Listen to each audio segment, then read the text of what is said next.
From Trifecta Fitness. We're proud to be Clarksville's new Get Fit headquarters. Trifecta Fitness is a state-of-the-art spin and strength training studio. Our spin studio is truly one of a kind in this area, complete with 20 state-of-the-art live fitness bikes and an incredible sound system. Our strength training is done in small groups of 6 or fewer, and all of our strength and spin classes are scalable for every level of experience. Come see us in the heart of Clarksville, just behind MAPCO at the corner of Old Trenton Road and Wilma Rudolph Boulevard. Call us for more info at 931-542-6265 or download our Trifecta Fitness app for a full list of upcoming classes.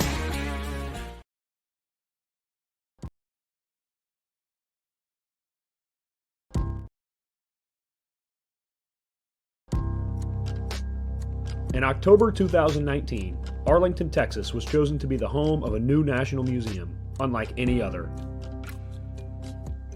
The National Medal of Honor Museum will be a unique home of military history. The 100,000 square foot museum will house exhibits, archives, and artifacts relating to the 3,500 U.S. troops who have been awarded the medal, the nation's highest honor for valor in combat. The museum will have 31,000 square feet of galleries dedicated to U.S. troops who have received the award.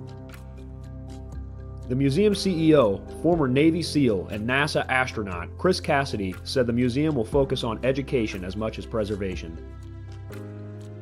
The building will have 5 areas dedicated to Medal of Honor winners from the Army, Marine Corps, Navy, Air Force, and Coast Guard. The main gallery will be located in a central plaza under a 25,000 square foot slab of steel, which will appear to be suspended in midair. It will be supported by 5 pillars. Black Rifle Coffee is a corporate sponsor of the museum, as are the Dallas Cowboys. The museum's board also includes over a dozen major corporations and 6 Medal of Honor recipients, including David Bellavia, Patrick Brady, and Britt Slabinski. Army Staff Sergeant Bellavia was awarded the medal for clearing an entire house by himself on November 10, 2004, as a squad leader in support of Operation Phantom Fury in Fallujah, Iraq. He killed 4 enemy fighters and wounded a 5th in close quarters battle. Army Major General Brady flew and coordinated the evacuation of 51 seriously wounded men during a firefight in Vietnam in January 1968.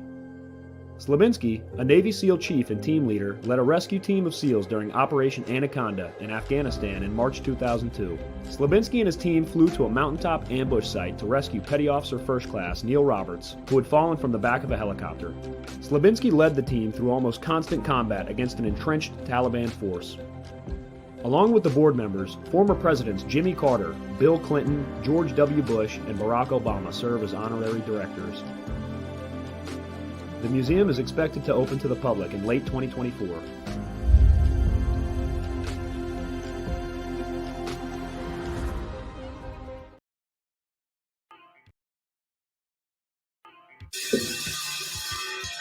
All right. Welcome back. MisFitNation. We are a show founded by a veteran and hosted by 2 veterans and a military spouse. Our mission is to get people to tell their story to the world. If you're an author, share your tips with MisFitNation. If you're a musician or actor, our audience needs to know how they too can get into the business. Coaches, we love our coaches. Come on and share some of your tips with the MisFitNation to help them become better versions of themselves. If you're a corporate leader or an entrepreneur, come on and share how you did it and how hard you have fought for success. If you're a veteran, first responder, or Gold Star family, we would love to have you come on and just share your story with the MisFitNation. We always have time for you. If you're feeling down, alone, or starting to see the darkness, stop. Think about those who are around you. You are not alone. You will be missed. If you feel like your problems will be a burden to those in your inner circle or are embarrassed, dial 988. If you are a veteran, take option 1. We need you to keep pushing forward. Don't make a permanent solution to a temporary problem. If you're a new listener, welcome to the MisFitNation. Be sure to subscribe to our show on your favorite podcast apps and also on our YouTube channel at @_MisFitNation. Subscribe and click the bell to keep you up to date with our latest episodes and all of our news. You can also find us on Heroes Media Group and About Face Radio. Now, let's get to the show.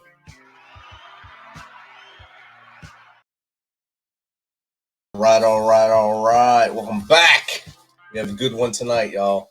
It's coming to us from Australia. Our next guest is an award-winning resilience coach, consultant, and speaker, multi-award-winning professional artist, teacher, Amazon best-selling author, publisher, mentor, affiliate, volunteer, cancer survivor, MS warrior, disabled, mom of 2, grandfather of 7, and the queen of resilience. And she has a dog, so she's definitely on our side here. So welcome to the show, Justine Martin. Welcome, Justine. Thanks for having me, Rich. Wow, that's an introduction. That's a long list of accolades right there. Usually I get like 1 or 2 things to say about someone. For you, I had almost a paragraph. It's amazing to have that kind of stuff going on, and you've done a lot. So thank you for agreeing to come on to the Misfit Nation. You're welcome. And all of that's been done a lot of it's been done in the last 11 years. So 12 years. Yeah. So 11 years, you've been sprinting for 11 years straight. So that's amazing. Yeah, I have. I was diagnosed with multiple sclerosis back in 2011 and told that I would never be able to work again.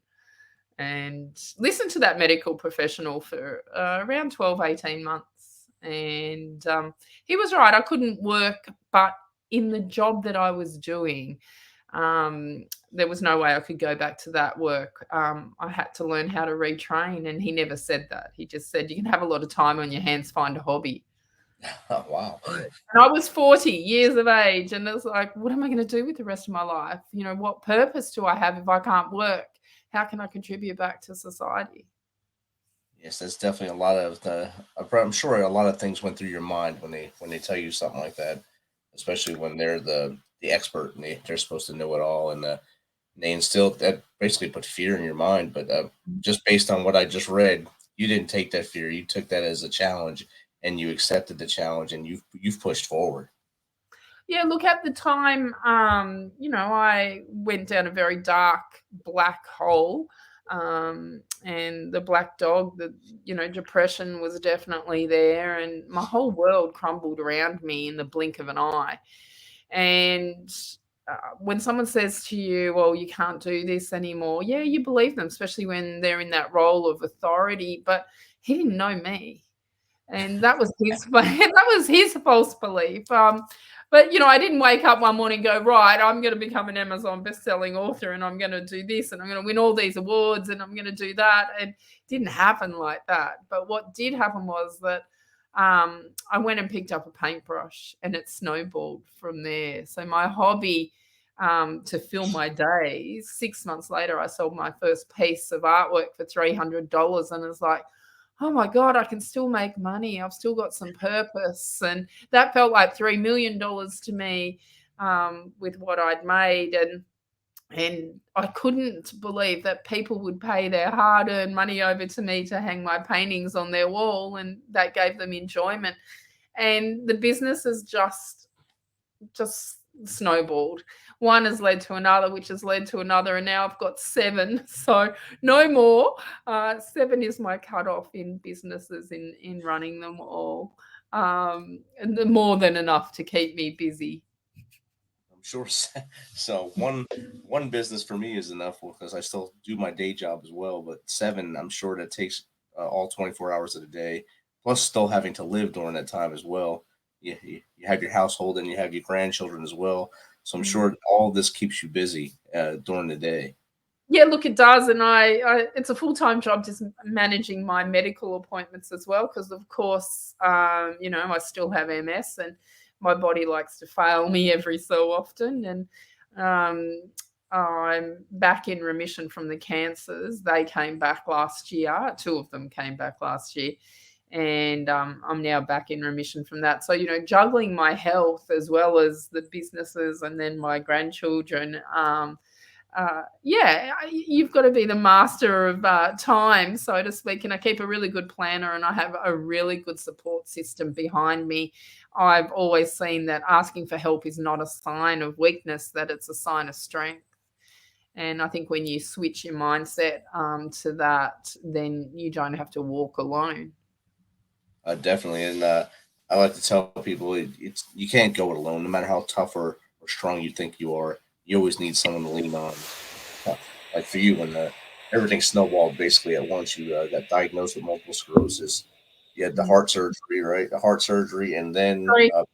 3 heart surgeries, then 3 cancers, and then 2 are back in remission, but you Yeah. still have MS as well. So if you don't have a support system around you, things crumble pretty quick because there's those people are the ones that will be able to say, "Hey, look, Justine, it's time to stand up. You can't just sit down all day. Get back and paint that. Put some paint on the canvas. Do something. Write another Yeah. book, and get out there and do things." So I'm sure you're able to tap them on the shoulder and say thank you as much as possible. Yeah, look, you can't build resilience without support, and whether that's internal or external. I regularly see a counsellor every couple of weeks because I don't believe that it's my family or my friends' responsibility to hear me vent all the time on, things that are going wrong with my body. And I've been seeing the same counsellor now for 12 years. I'd hate to think when I've said to her, you cannot quit because I am not starting over again with someone else. And, she keeps me grounded and I can, go in there and vent to the world and not be judged by it and, offload to her because I'm paying for it. And I come out a bit lighter after each session. So every 2 to 3 weeks, I go in and see her, or I'll go in and say, this is now wrong with me, or I've got this, and she'll just like, are you kidding me? And I'm like, no, I can't do it anymore. Yep, here comes something else. So, at least once a year I go in there and say, oh, this is wrong. I've got to have this surgery. I've got to have that with it. So she's quite used to it. But paying for her support has been a huge game changer for me with that. And I have a better than relationship with my family and friends because they don't need to know all the nitty gritties on it. Yeah, they are there. I can, talk to them about things in my life, but we tend to focus more on the positive things than the negative things all the time. I mean, my kids know just by looking at me, mum's in pain or, mum's not very well. So, I don't have to vocalize to them about it. They know. They've been around me long enough to know. But yeah, that external support definitely helps. I'm sure it does. And did MS run in your family or heart disease run in your family prior to you getting it, or did you not ever have anyone see it around you? No, my mum had MS. Okay. So I've been living with this disease since I was about 9-10 years of age. I became my mum's carer, and then she passed away from complications at the age of 49. So when I was diagnosed at the age of 40, it's like, oh my God, I've only got 9 years left. Oh, wow. And what's my purpose going to be? And then, because we were always told, my brother and I were always told, no, you can't get MS. It's not hereditary. And it's not hereditary, but if there's a genetic predisposition and all the environmental factors are in place, then you can get it. And I suppose I won the lotto. It was just the wrong lotto at the time. My mum's first cousin also had MS. He's since passed. And my nana's cousin's great-granddaughter has it. So it's all of my mum's side of the family. So there's a strong genetic link through there for it. And my nana carried a lot of guilt for a long time, thinking that she'd caused all this, which she didn't. It's just genetics. So I realized early on after I was diagnosed and made a conscious decision that my journey was not going to be the same as my mum's. And I would do everything different to what she had done. So when she was diagnosed, there was no disease-modifying therapies. People weren't aware of, the food that you'll eat has a massive impact on your bodies.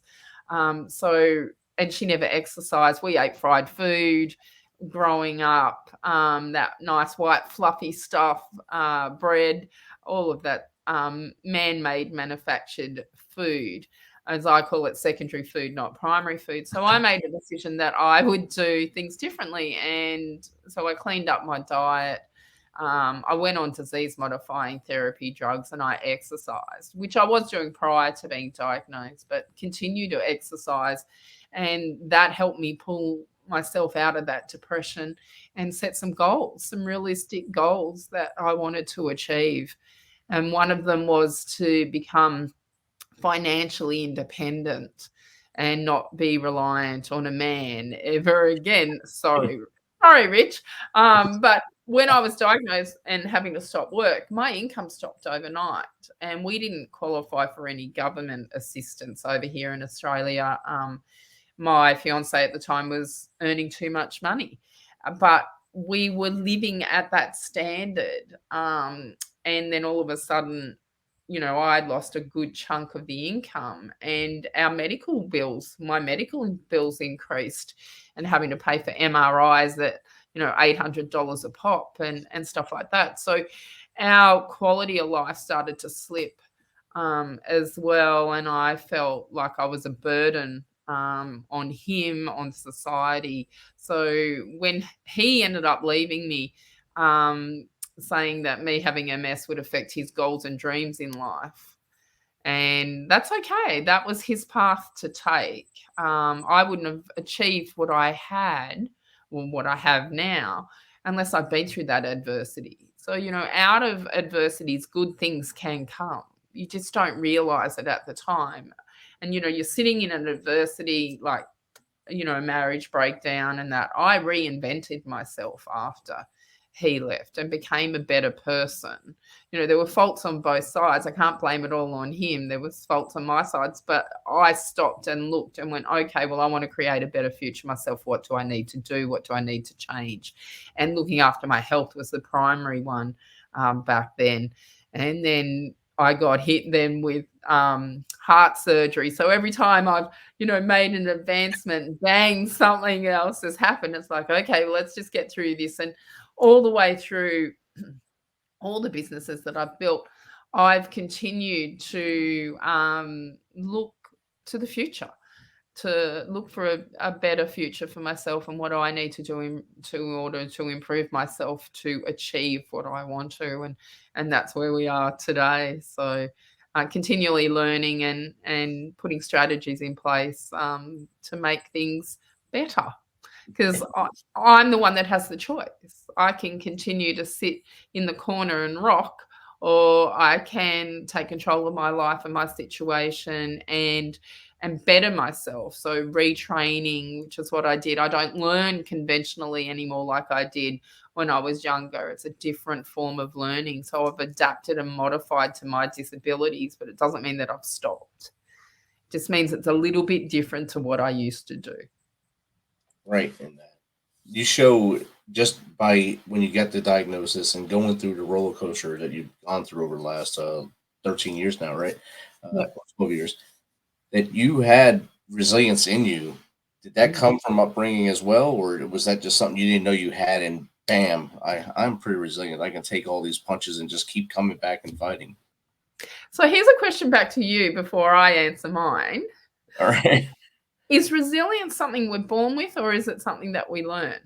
I think it's a combination thereof. Yeah, I think sometimes you're born with it. It might be genetic or hereditary, I guess. Everyone's born with it. Yeah, you have some in there, but you don't know what it is really. If mom and dad are there and you see mom and dad go through some stuff and they can battle through it, and then they teach you to battle through it. That's when you start learning it. Right, what it is. Yeah, we're all born with it because we all learn how to walk. Right. This is a great example. All right. So even crawling. Some better than others, yes. Some do it faster than others, but we all learn how to walk. No one told us that we couldn't walk. Right. All right. No one tells us that we've got to get back up, but we do. And, when you start to learn how to walk, you get up, you take a step, you fall down. You get back up again, you try again. Then you might take 2 steps and you fall down, until you get to the point where you're walking. And then when you start to run again, you're tripping, you're stumbling, but you're getting back up again. So that natural inbred, ingrained resilience is there. And then we learn from our peers. So we'll learn at school from our teachers, we'll learn in the family home from our parents on, and we're always watching. And we're always taking things in as children. Even if we're not saying something, we're still sitting there and observing everything. So we do learn from our parents on how they've coped with adversities with it. So to answer your question, I learned from my mum. My mum had breast cancer at the age of 27. I was under 4 at that stage and had to go and live with my grandparents for around 6 months. That was the first time we lived with those. So I had external support and learning resilience of what my grandparents both went through World War II. They were both veterans. My grandfather in the Air Force, my nana in the Army, and, seeing their relationship and living with them and the resilience that they had as well. Then my mum got MS when she was 33 and I was about 10 at that stage. She got cervical cancer when she was 40 and lung cancer at 49 and passed away from complications at the age of 49 from the MS. So, watching her struggle throughout her illness, or illnesses and the cancers and everything, I saw the resilience that she was actually building. Now, resilience is a buzzword brought about mainly from COVID. All of a sudden, everyone had resilience going through COVID. Prior to that, it wasn't mentioned as much. When I was growing up, it was, oh, you've got grit. Yep. Geez, you've got some grit. We don't use that word anymore over here. I don't know about in the States, but we don't use the word grit. It's like, oh, you've got resilience. So, to be called the queen of grit doesn't roll off the tongue as good as the queen of resilience. How I became a resilience coach, I kind of stumbled into it. I had Just Art, it was up and going. And then I went through the heart surgeries and then diagnosed with all the cancers at once and the 2 blood conditions. And all the way through that, I was renovating my house to put a studio in to start teaching art to other people. So I continued to do that. It wasn't as if when I got diagnosed, it was like, oh, well, my world has ended. We die once, but we live every single day. And I continue to live every single day and still do with that mindset. It's like, okay, none of us know what's going to happen tomorrow. So don't think about what's going to happen into the future in regards to death and illness and that. Just live in the present moment. What can I do in the present moment? Well, I can take care of myself. I can eat good food. I can exercise. I can drink water and I can renovate. And which is what I did, is I renovated and put the art studio in. Then when I got through all of that, people kept saying to me, what's your secret? How have you done it? How have you become so, resilient? And I didn't know. I actually had to stop and work with someone to work out what makes me me. And that's when I developed the 10 top tips to resilience and now teach other people how to build your own resilience. Outstanding. And I'm sure you never thought that you'd be this mentor after basically helping your mom as she went through her disease and multiple different challenges she went through. You didn't think that you'd be the person to mentor others when you all of a sudden were handed the same dealt. You were dealt basically the same hand, and all at once. It's amazing that you are still smiling. You're still working hard to help others, and you're still being an artist, still being a teacher. You have you're a best-selling author, publisher, mentor. All these things you've done, and other people would just lay down and just walk away. I'm not one to lay down. Yeah. We all have a choice, Rich. We have a choice. We can choose to get up every day and live your best life, or you can choose to be a victim and sit there. So you can be a victim of, have that victim mentality of the illness is in control, or you can take control. And I choose that. And I choose to be positive, because it's too much energy to be negative all the time and to hate the world. And so I choose to be positive. I look at the good in everything. That's a choice to do that. Don't get me wrong. I still have some bad days and I have sad days, and I'll sit in that emotion. I just won't sit in it for a long period of time, but I allow myself to sit in it and feel that discomfort. And, if something has gone wrong in my life or my body, I sit in that discomfort and go, okay, this is not where I want to stay. What do I need to do? What strategies do I need to pull out in order to lift myself out from that mood? First thing is normally book back in with the counselor in in an appointment if it's, within the 3 weeks, or it's like, oh, can I hang out for my 3-week mark? And nowadays I can, unless it's something, very traumatic. Last year, I unfortunately found my partner dead on the floor. And so that was something that you don't realize on the impact that has on you. And I was straight back into counselling. That afternoon, I rung up and said, I need to talk to you now, because she could give me an impartial conversation rather than all the emotion that was fueled with talking to my kids and family and friends, and they didn't know how to support me from that. So, adversities will happen and continue to happen. That's life. But how you choose to deal with those adversities makes a huge difference. And I've always helped people in all my jobs I've done is support. I was a Weight Watchers leader for nearly 10 years, so supporting people losing weight.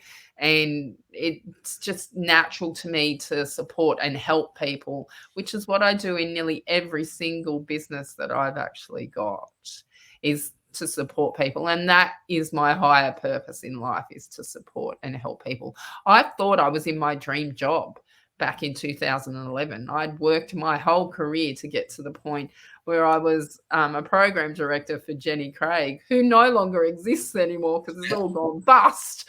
So I've outdone Jenny Craig. And I thought that, I had my dream job. I was in my dream relationship.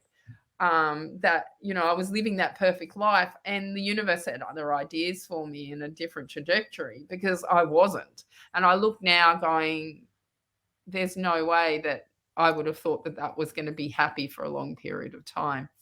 Whereas now, with the people's lives that I'm touching with my story and helping people change for the better, that's my purpose, to support them through it. So whether it's hopping on podcasts like today, doing my podcast, I run 2 different podcasts myself, because, one's not enough. Exactly.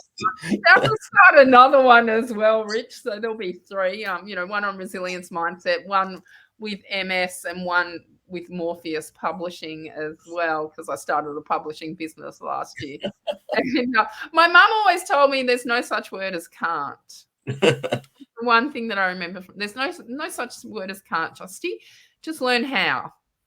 And that's what I do. Last year I wrote and illustrated a children's book on equality and inclusion, and I submitted it off to 31 publishers, and I got 5 contracts back. And I didn't take any of them.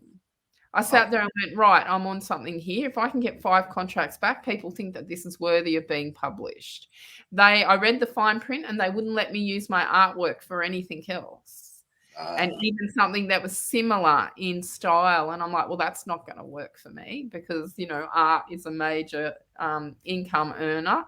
And I love creating, and I didn't want to create something and then I couldn't share it to the rest of the world because I'd signed this contract. So I was working with one of my staff, and I popped off to the loo for 60 seconds, and I came back and I went, I'm going to start a publishing business. And she goes, you're only gone for 60 seconds. And I'm like, that's all it takes. Now let's action it.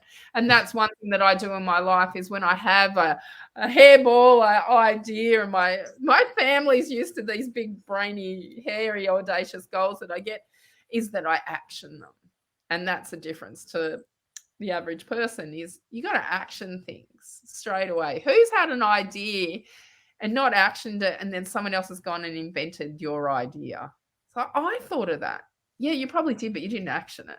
So I actioned last year the publishing business, and it has escalated tenfold since then. And we've got about 6 books coming out this year, and one of them is an anthology of other people with MS in Australia. So I've got together, there's about 23 of us that have been madly writing our chapters for the last 7 weeks, and that is launching internationally in September, so keep an eye out. And it's called Whispers of Resilience, our MS journey.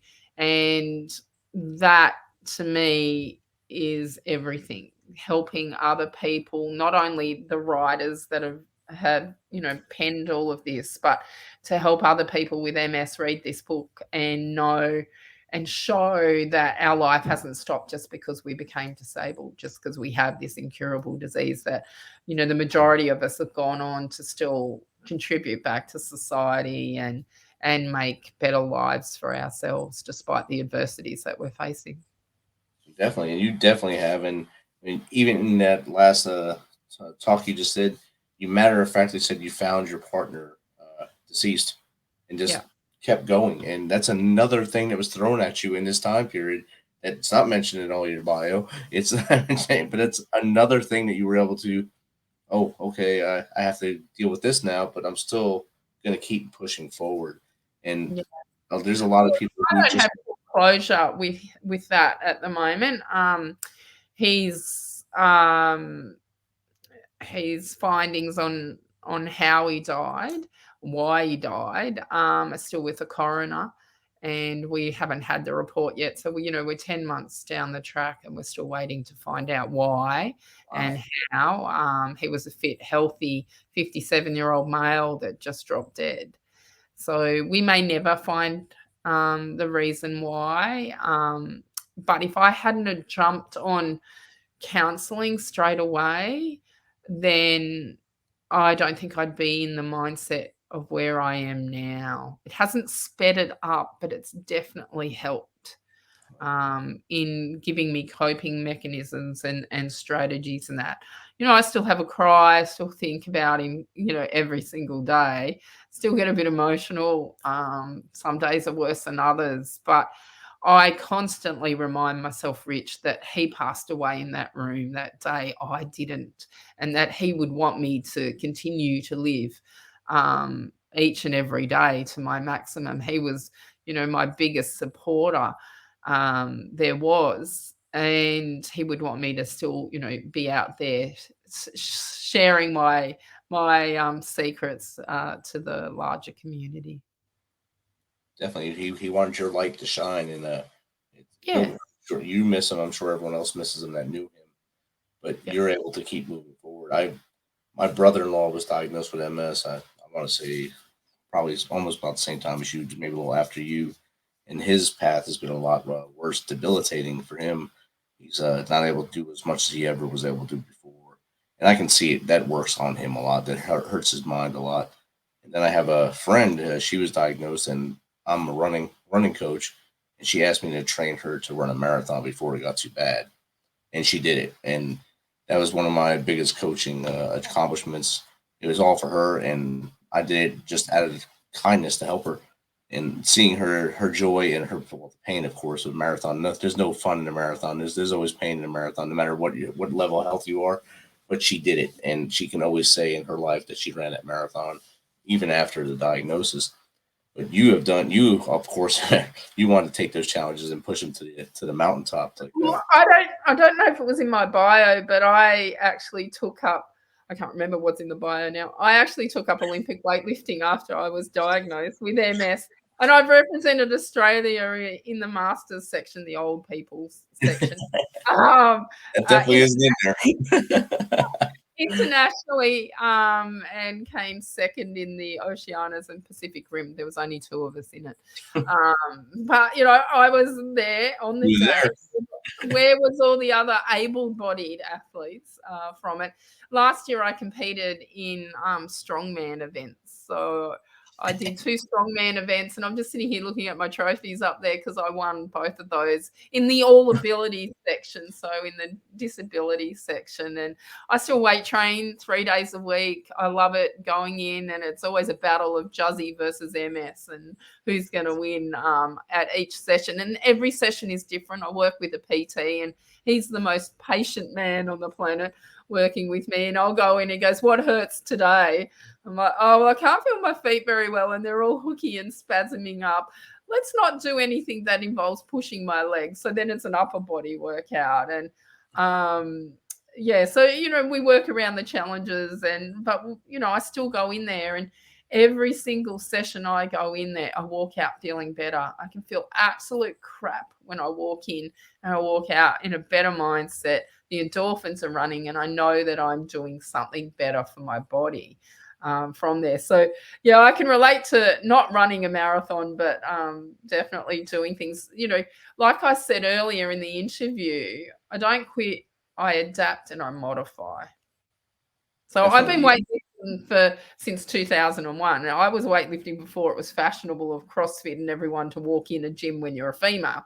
And I competed in tug of war nationally as well, and qualified to represent Australia internationally in tug of war, and then went to all-round weightlifting and then represented Australia in 2007 internationally at the World Championships for that one. And then I've done powerlifting as well, and wanted to go back and do powerlifting or Olympic weightlifting after I got diagnosed, but with the cancers, and went through chemo and all of that. But I'm still glowing green, and I wouldn't pass the IOC laws, right. The drug test. So it's like, okay, well, I'll do powerlifting, and then COVID hit, and then it's like, well, that's not going to happen. And then it just so happened I trained in a strength gym, a strongman gym, and they were running these strongman competitions, and my coach is like, what do you reckon? I went, yeah, let's give it a crack. So and I'd be doing it this year, except for I'm away for work